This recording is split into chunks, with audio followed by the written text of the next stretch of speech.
Dogs, blood, and games lead the way in movies this weekend. That's about it. She is Hope Madden. He's George Wolf. And welcome to the Screening Room Podcast. Are either one of these any good? Wow, this is a good movie. It's pretty good. Well, the director from yesterday doesn't think so. It stinks. He's sorry. You waste our film. It's so bad.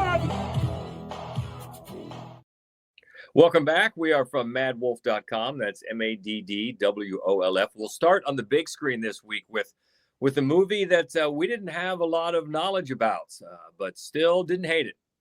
First up, four misfits are suddenly pulled through a mysterious portal into a bizarre cubic wonderland that thrives on imagination.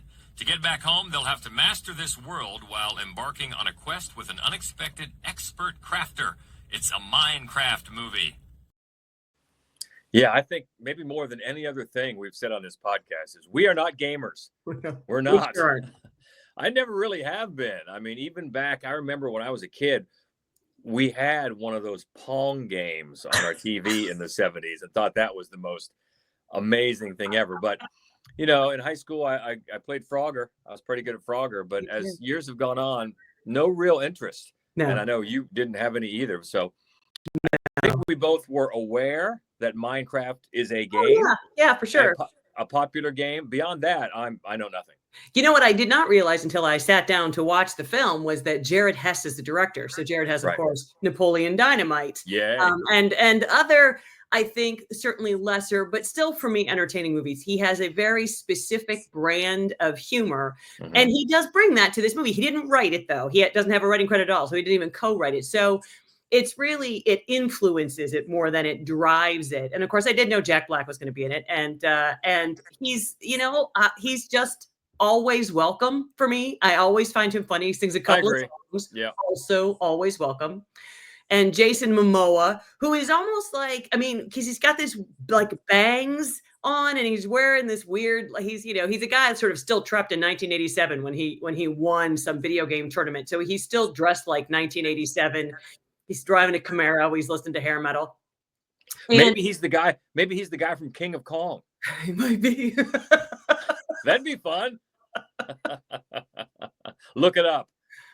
So what happens is a brother and sister move to this small Idaho town, where Hess is from, where Napoleon Dynamite is at. And they get themselves into some trouble. And the son, the younger boy, befriends Jason Momoa's character, and the sister befriends this part-time realtor, part-time petting zoo woman. I don't know. And they all wind up in the Minecraft world, the outer world, with Jack Black, where Jack Black has been for many years. And through, sort of this convoluted, bizarre storyline, they have to defend the outer world against the demonic, creativity-hating pigs of the Nether. Sure. And it's dumb. I mean, it's just dumb, but it really embraces a very juvenile sense of humor. And you know what? At times it's really funny. It's very light. It's goofy as all hell. It's definitely longer than it needs to be. Like the middle section slogs quite a bit. But I do think, and again, we don't know, we've never played this game, but I do feel like the film seems to be chock full of Easter eggs relating to the game itself. It seems to really, really love this game. So seems to me funny. That's how it should be, right? Mm-hmm. I mean, I know I'm coming to this with no knowledge. So the fact that it tells some in jokes that I don't get, that's fine. Yeah. I do think, I think that I don't think it will be a painful experience to maybe parents, right, who have to take their kids. I don't think it will be the way, as you said earlier today, the Pokemon movies were for us when we had to take our son to the Pokemon movies and we lost the will to live. I don't think it will be like that because, again, I don't know anything about this and I enjoyed it. I wouldn't watch it again. I'm not going to go back, certainly. I'm not going to even pause on it if it ever comes up on TV. I'm not going to watch it again. But I didn't hate it. It was fine. Yeah. And even so, like, let's say to prepare for this movie, we could have gone and maybe tried to play it one time. But even so, that wouldn't have given us there's a lot of people, I imagine, coming to this movie with years of love for this movie. And that's great. That movie, that's for you. Yeah. And so all of this stuff, all the in jokes and everything, it's for you, as it should be. Oh, yeah, But absolutely. the fact that people that maybe have to go because of their kids or whatever and get dragged along to it aren't going to hate it. Great. Yeah. It's Yeah. not a great movie, Yeah. but it's better than I expected it to be. And that was the headline for us. Didn't hate it. That's right. So well done on that front. And that is the Minecraft movie, and that is in theaters now. Got a horror comedy up next. The counselors of a summer camp are terrorized by a masked killer in hell of a summer. This one's a little more up our alley. Yeah, I was just going to say that. This is more up our alley, and one that we've sort of had on the schedule Radar? here for a while, because on the radar. Yeah, that's the word. Because it's in this area that we like so much, horror. And Finn Wolfhard is Yes. he's the filmmaker and a star. Yeah, he co-writes, co-directs, and co-stars along with Billy Brick. He's the other co-director, co-writer, co-star, and they're a couple of best friends. And this is going to be their first summer at summer camp where they're the counselors, not just the campers. And they're sure what that means is ladies. So they're excited about that. And they show up to camp for the weekend before camp really starts, where all of the campers get to know each other, get to know the rules, drink too much, do things you're not supposed to do. And then naturally, as happens, a masked marauder starts picking them off one by one. And it's a spoof. I don't know if I'd go all in for spoof. It's not, super broad brush strokes, but it's a comedy that pokes fun at the incredible predictability of a slasher, particularly a camp slasher. It's not rocket science. I mean, I don't think that they really do anything revolutionary here, but the performances, the characters are all so very endearing. In particular, Fred Heckinger, who really has nailed the sort of vulnerable, sweet, good-hearted goofball. If you saw Thelma last year, and if you haven't, you should. He basically plays that same kid, just, sort of just aimless, but sweet. And he's much too old to still be a camp counselor. And that's a running joke here. And when the killings start to happen, then the rest of the counselors, the surviving counselors, get together and they sort of predict that it's him. Like, he's too good to be true. He's too old to be here. He's a big weirdo, and that's kind of where the movie gets its heart, really, is because the audience is like, no, not him. It's not him. And I don't think it would have worked nearly as well without Heckinger in that role, because you really do just love him to pieces. I think, it's got a very Gen Z sense of humor, which I think does separate it from other, because not only are there like a million slashers, there are a million slasher comedies. There are a million films that poke fun at the tropes of a slasher film. The best ever, of course, Tucker and Dale, right? Tucker and Dale vs. Evil is the very best to do it. And this one doesn't come near to that. And also, it treads, there's in the last 5 or 6 years, a very tiresome trope that the social media influencer has replaced the popular blonde girl as the one you can't wait to see die. I'm tired of that. We could stop that now. Yeah. But, it's fun while it lasts. I enjoyed it. Yeah, and I found it interesting. If you look, it's rated R. But even for a movie that is a spoof or an homage, a funny homage to these types of movies, the R is really not because of the blood. It's more the language. Yeah. So don't come into it expecting a bloodbath. No. I mean, there are some fun kills, but there's not a ton of blood. There isn't. And there's not. And there's no nudity, as often in a slasher you can expect some boobs. There's no nudity in it either. It's all just, and that's not to say it's not like in Nora. It's not just like F-bombs aplenty, but there's enough. There are enough F-bombs to get it an R.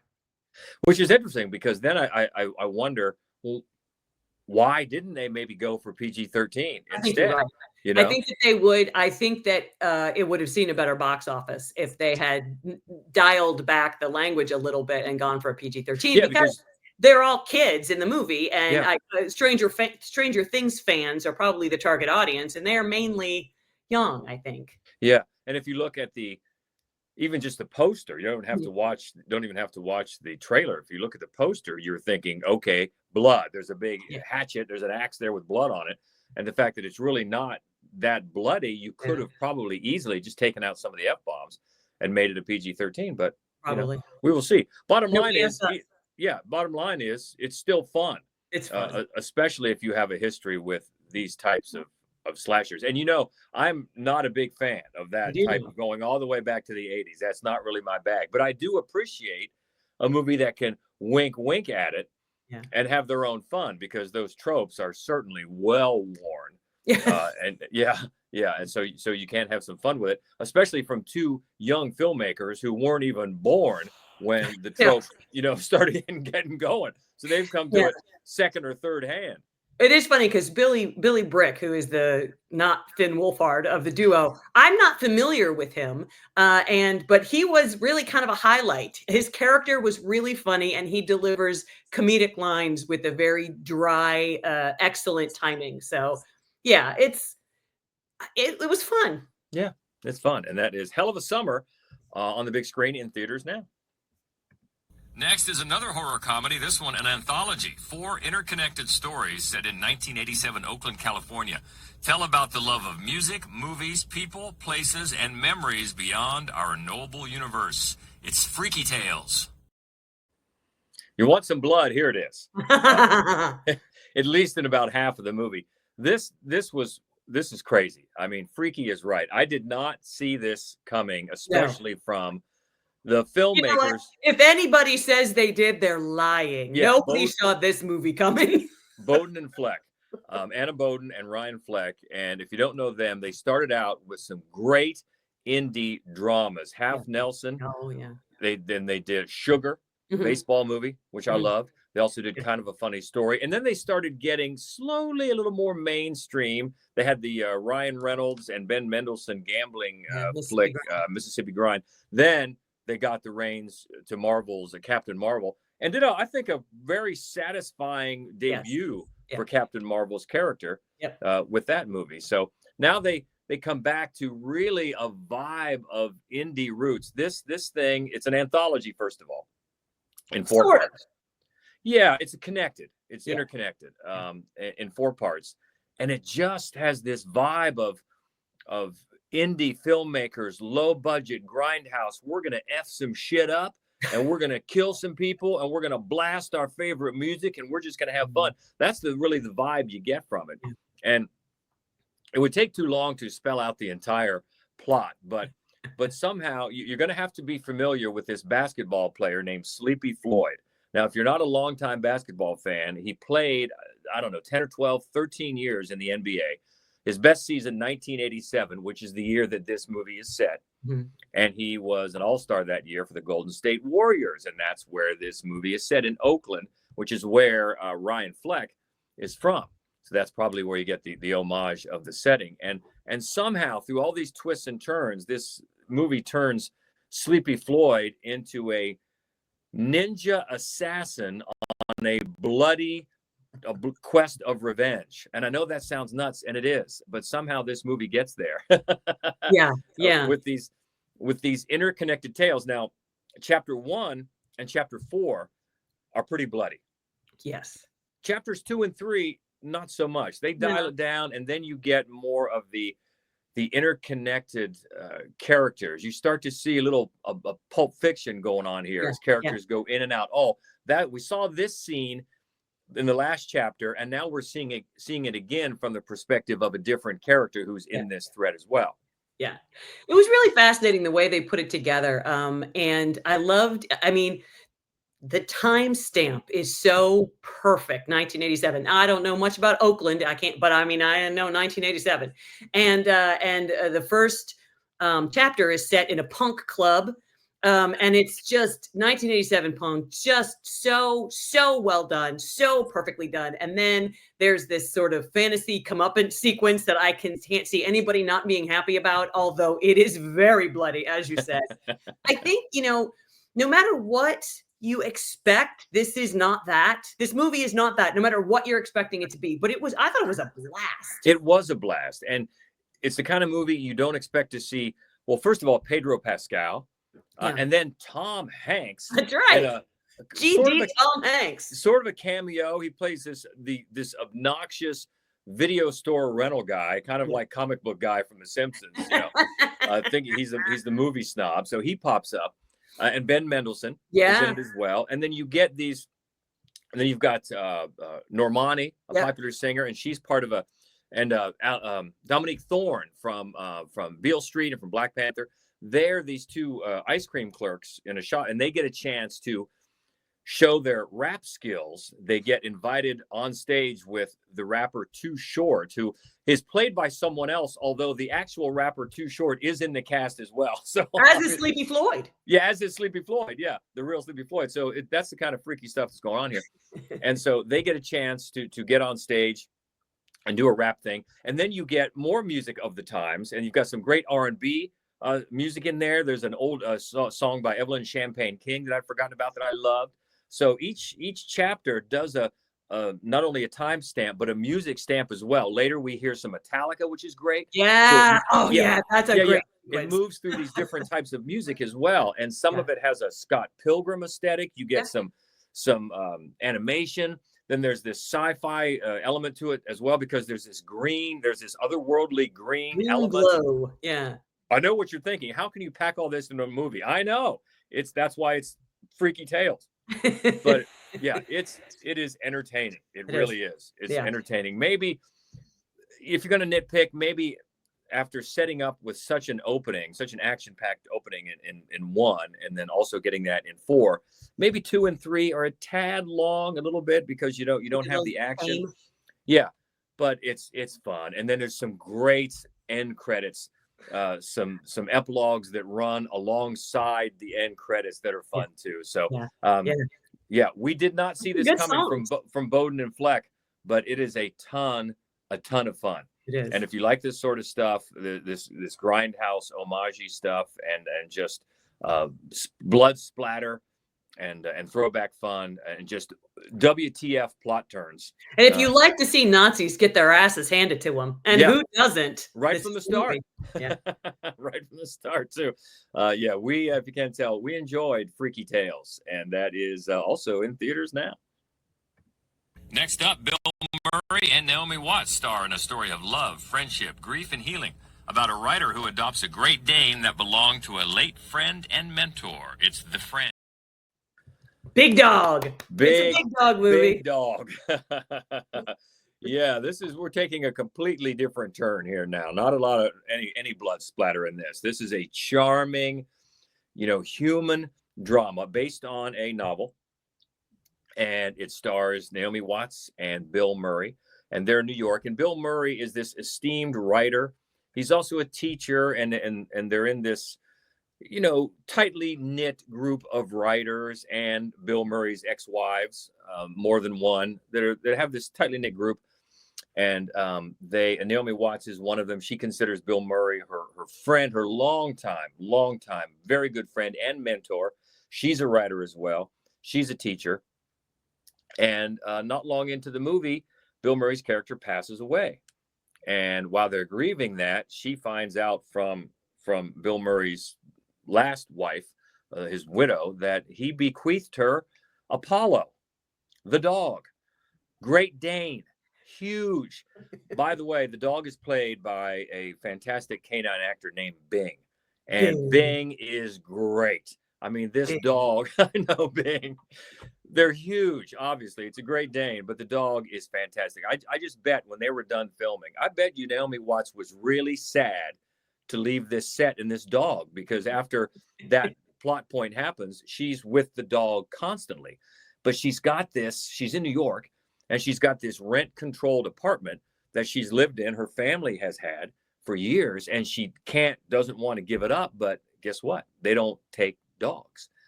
And from just a couple days in, the doorman, even though he's very sympathetic, the manager of the building, he said, you can't have a dog in here.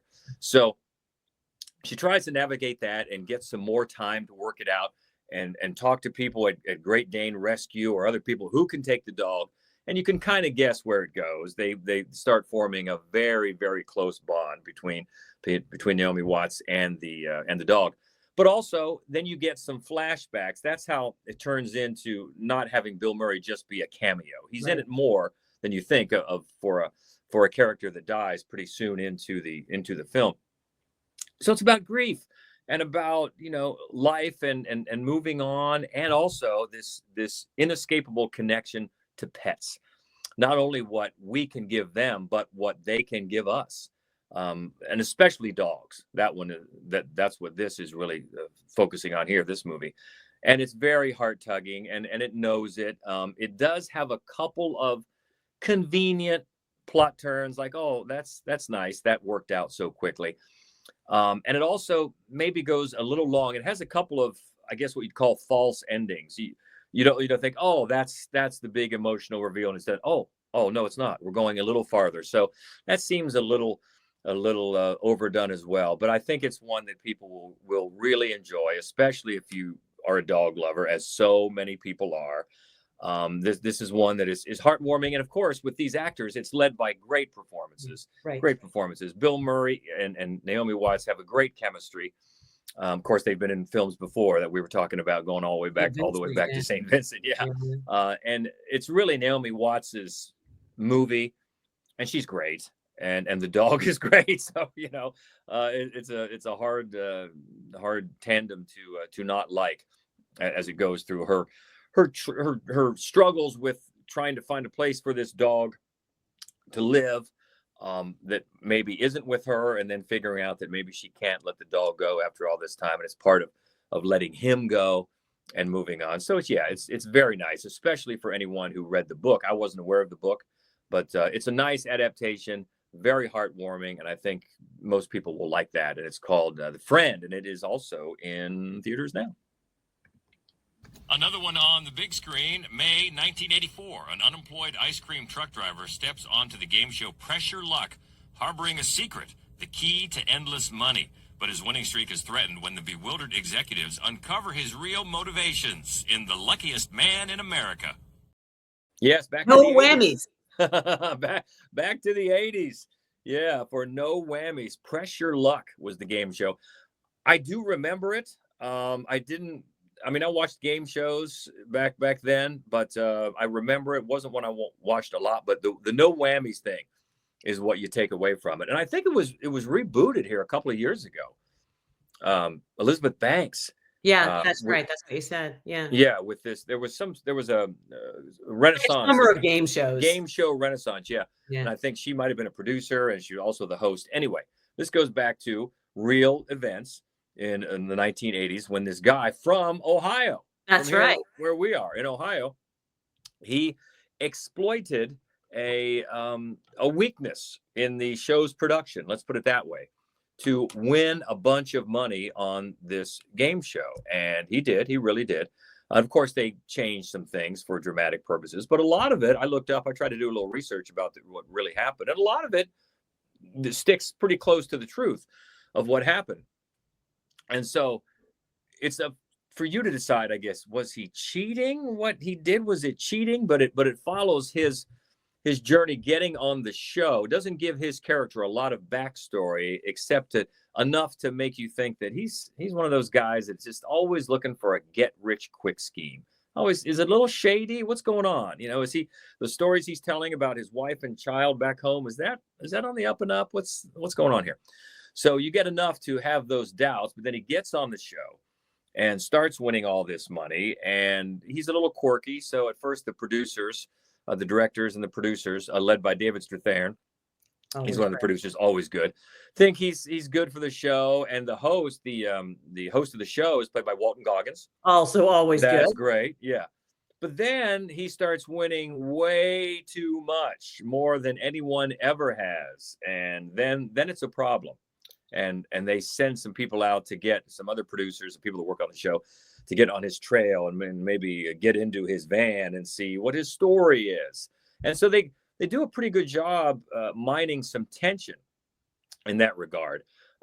Is he going to be found out? What are going to be the consequences when he is found out? And what happens we get more and more about some people back home in Ohio that maybe have a a pretty good grudge against him for past events, and the woman that he says is his wife, and the child, is it really his? So there's some tension in there as well. At the same time, it does have fun with this timestamp. It also does a good job of stamping of the times, of course the fashions, but the game show, and also because now when you watch this movie, you're coming to it, I imagine most people will, with a pretty good knowledge of what reality TV became.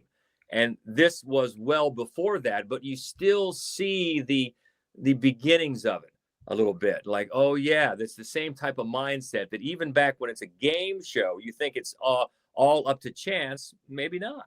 Maybe there's some people pulling some strings to try to manufacture a result. So it's entertaining. It's one that does sort of surprise me that it's not a streamer. It's one of those that doesn't jump out to me to be a big box office draw. But I think anybody that watches it is going to be entertained. Yeah. And of course, we haven't mentioned the lead actor is That's Paul right. Walter Hauser. Yeah, who's always good. He's always good in everything. Good. Yeah, I don't know why I didn't even mention him, but yeah, he's good, especially at this type of character. Haley Bennett also pops up in it for a little while, but it's well acted. It's the production elements are good as well, and I think it treats a story like this about as well as you can without going into it. Doesn't want to be a character study about this man. That's not the point here. It just gives you enough to know, and then if you want to go back and look up what really happened, as I did, you can do that. But it's the luckiest man in America, and I think you'll be entertained if you don't, remember it much beyond the hour and a half that it takes. But yeah, I found it entertaining, and it's in theaters. Next up, a drama that tells the story of Janice, the mother of a teenager who shot and killed 3 of his classmates. Michael Shannon directs. Eric LaRue. Yeah, this is obviously a tough subject, but right away you've got Michael Shannon directing, so that gets our attention, and then Judy Greer in the lead. Yeah, she's magnificent. She's just she always is. And if you don't know that name, I guarantee you know her face. She's in everything.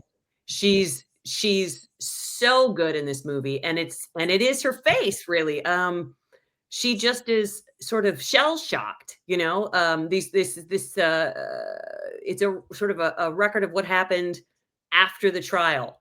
And she's the mother of the shooter, and her pastor, Pastor Steve, who's played by Paul Sparks perfectly. He's so perfect in this role. He wants to get her and the mothers of the victims together to talk through, what's the issues and, kind of heal. Meanwhile, her husband, played by Alexander Skarsgård, he's going to the Redeemer, which is a much more evangelical place. And their pastor, who's played by Tracy Letts, he wants to do the same thing. And he's a little bit more forceful about it. He's a little bit more, your wife needs to mind you and get this done about it. And so it's really interesting the way the film looks at, the aftermath of something like this, it's never going to be okay for these people, for any of these people. It's not ever going to be okay. And how these two religious groups who probably truly want the best, they are probably truly and sincerely trying to do what's right by these people. They also get to sort of serve themselves by believing that they're the one who got the healing underway. So there's a little bit of that sort of a grift feel about it, but also that in every case, if you weren't involved in it, you're saying, let's just clean this up and move on. And I think the movie is saying, you can hand your baggage to Jesus, but it's not real. You're not really better, right? Your son murdered 3 people. And, it really is, the film is very comfortable in the messiness of all of that. And the multiple sides there are to every story, to the victims, to the parents of the victims, to the perpetrator, the parents of the perpetrator. It's based on a stage play. Ben Nabu wrote the stage play, and he also wrote the adaptation. And it feels at times like a stage play. It feels a little contained sometimes. And also, I think probably the ending would have worked better on stage than in a film, because it's very not tidy at all. But I loved that none of the characters you're asked to wholeheartedly back You know, all of the characters have massive faults, massive flaws, but they all also, I think, have something redeeming about them. So it was a really well-made character study, and Judy Greer carries the whole thing on her shoulders and across her face. It's really beautiful. It's very, I mean, it's, you know, it's heavy for sure. Sure. But you know, we were talking about a couple of other movies that tackle this topic really well. Mass from a few years ago, and of course, we need to talk about Kevin, which is heavier still, and and one of the greatest. Tilda Swinton, maybe the best piece of acting I've ever seen in my life. Incredible. But they're not movies you're gonna come away from happy, but it's still really well done. Now, has Michael Shannon directed before? Mm-mm. Okay. Yep. And he's not in it. He just directs it, and he does a very solid job. Yeah. Great.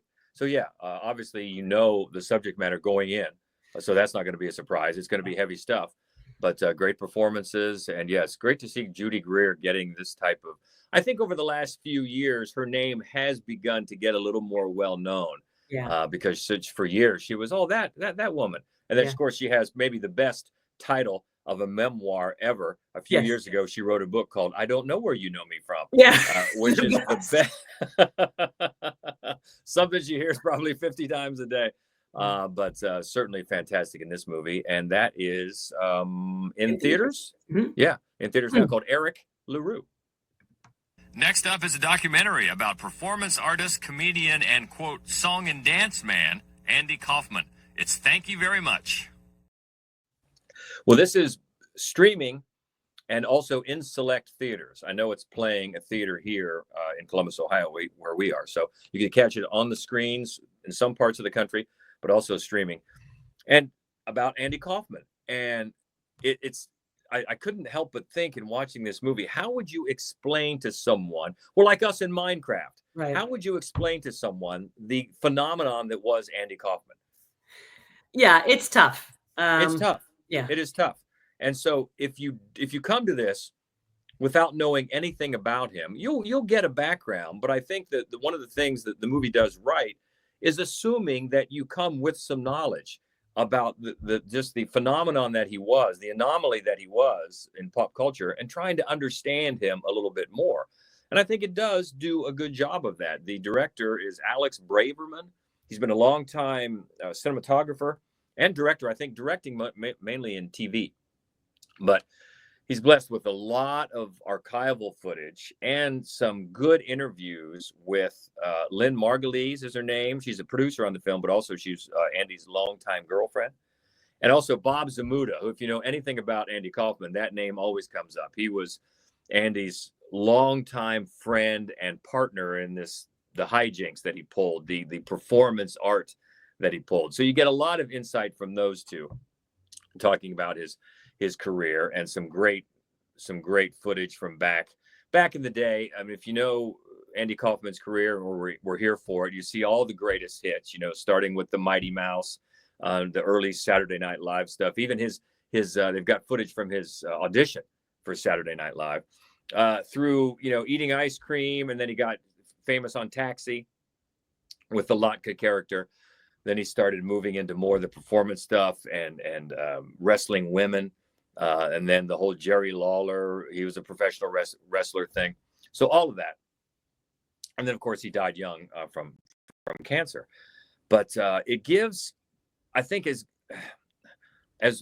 bright of a light on his motivations as we're likely to get. I don't think you're probably ever going to get inside the psyche of somebody like this completely. He was just a different kind of guy. He was. But it lets you know that there were some things that really influenced him, even from when he was a little boy.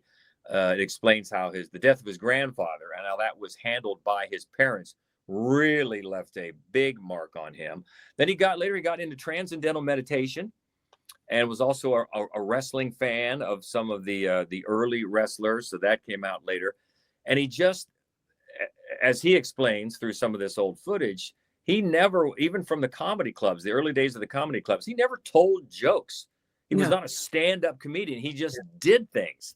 Weird and things. you have weird things. And you have a couple of good explanations in this film. Is that one of them is that he had the audacity to burn stage time. Just get up there and do things that made the audience go, what are you doing? And his goal, it seemed, was to just leave the audience with the one question, and that is, was that real? And then as it went on and on and on, he just pushed it farther and farther and farther to just, I mean, there's audio recordings of the cast of Taxi just screaming at him for this Tony Clifton stuff that he pulled when he became this other character and insisted Tony Clifton was a real guy and not him, and he had to have a part on Taxi as well. So he drove even his friends and coworkers nuts with this stuff. But that was his shtick, and that's what motivated him. And it's fascinating to try to get a little bit behind it. I think the film stumbles a little bit. It has, in addition to those interviews I talked about, it's also got a decent parade of interviews with other comics of the time, admirers, and some of them are clearly not new, from the hairstyles and the fashions. And so after a while, you're thinking, okay, are these necessary? They're not really bringing anything new. They're clearly old interviews. It's a little self-indulgent there, but I think if you hear or read the title, "Thank You Very Much," and you say it in the Lotka voice, then this movie is for you. You will get a little more of an insight into a once in a generation type talent. And if you only know a little bit or maybe nothing, you might be motivated to find out more, because he was like no one else. Yep. For sure. And that is a documentary, Thank You Very Much. And it's in select theaters, but also streaming now. And let's go to Shudder for a new horror film. After a family tragedy, Chuck Wilson hopes to start a new life in Ashland Falls with his wife Maria and little sister Isabel, but he quickly discovers that the town has a dark secret. 825 Forest Road. I was kind of excited about this one. This is a new one on Shudder, and it is writer-director Stephen Cognetti, who did the Hell House LLC series. Yeah. And this is his first. He has another Hell House movie coming out, maybe later this year even, but this is his first film outside of that franchise.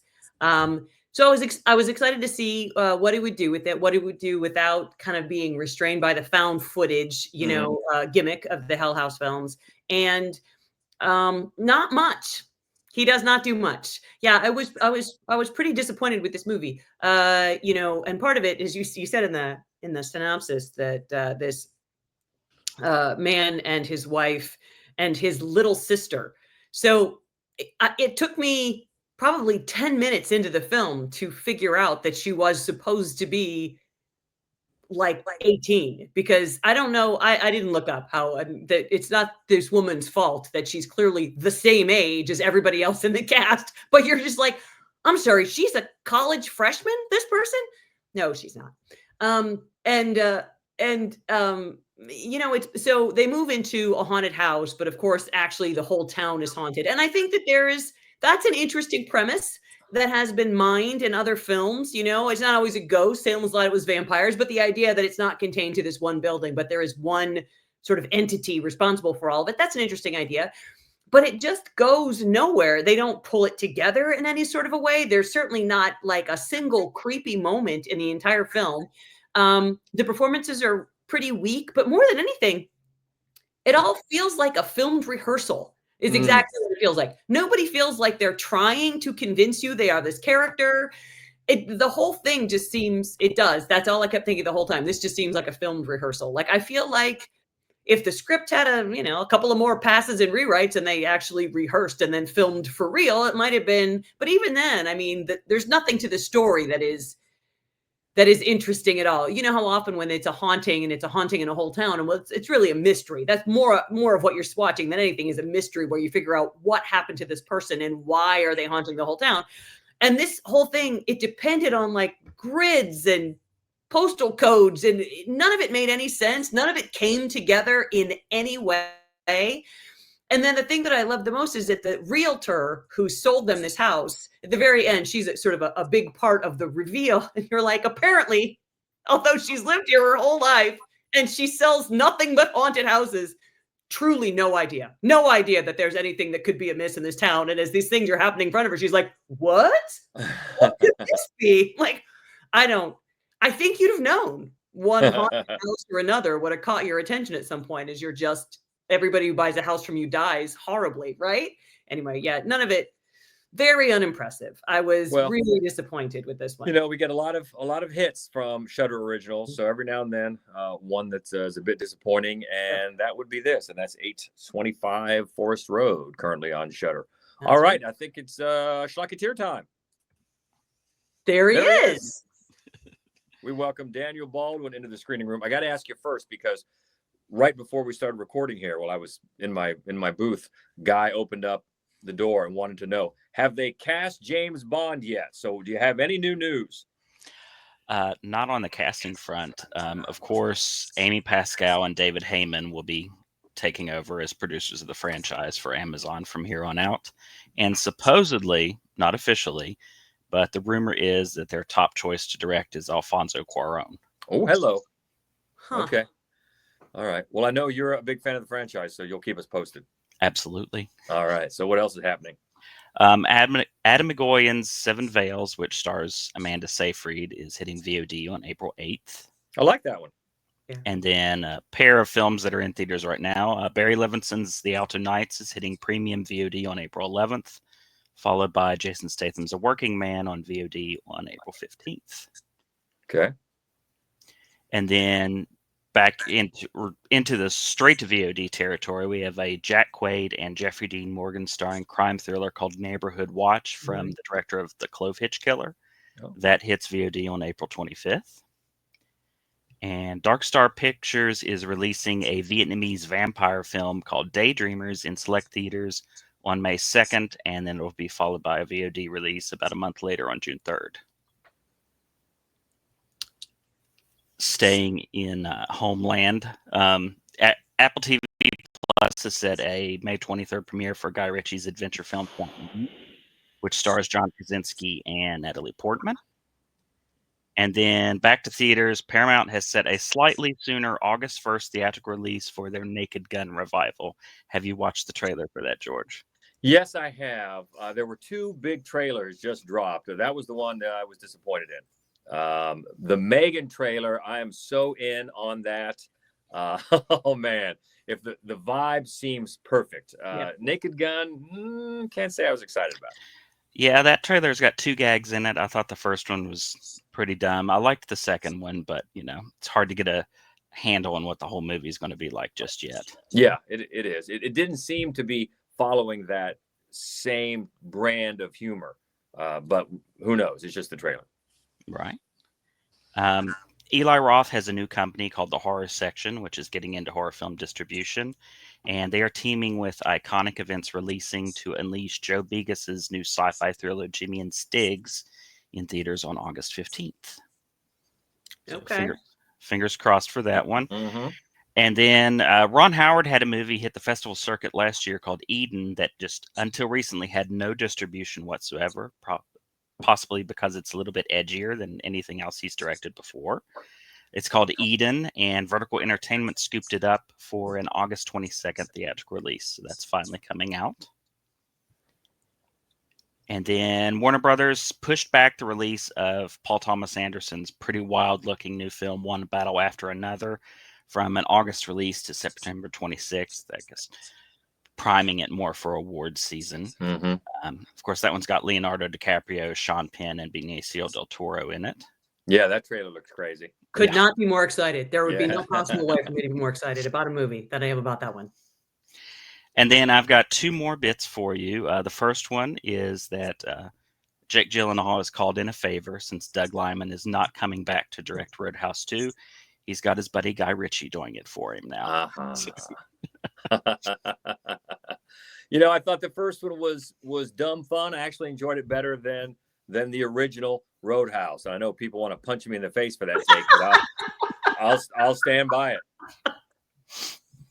And then, of course, the big news of the week, which really threw people off because April Fool's Day was this week as well, is that supposedly the film that Tarantino was going to direct about a year and a half ago, The Movie Critic, will now be directed by David Fincher, with Brad Pitt still reprising his Once Upon a Time in Hollywood role of Cliff in it. Cliff Booth. Yeah. I know it seemed like a gag, an April Fool's gag, but yeah. I'm in. Yeah.